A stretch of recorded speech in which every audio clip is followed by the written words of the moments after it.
ایک یہاں پر شادی خانہ بھی ہے. میں نہیں سمجھتا کہ وہ کوئی باقی کے خادم ہے، کیونکہ وہ جس طرح سے بنایا گیا ہے، وہ جس پیسوں سے بنا گیا ہے، جس جگہ پہ بنا گیا ہے، وہ جگہ شاید ہی کسی کی ہو، کسی کا قبضہ کیا گیا ہو، کسی نالے کو ہٹا کر بنایا گیا ہو، کسی غریب اور کسی مظلوم لوگوں کے ساتھ ظلم کر بنایا گیا ہے. اس لیے میں ان سے التجا کروں گا، ان سے گزارش کروں گا کہ مہربانی کر کے اس شادی خانے کا نام ہی بدل دیجیے. محترم بزرگوں، دوستو، میں آپ کے سامنے سیدھی اس واٹ کی بات کروں گا.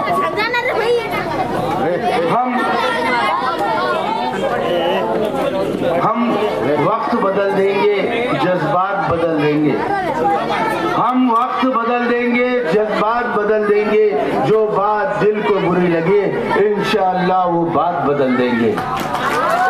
ہم ظلم کرنے والے نہیں، ہم ظلم سہنے والے نہیں.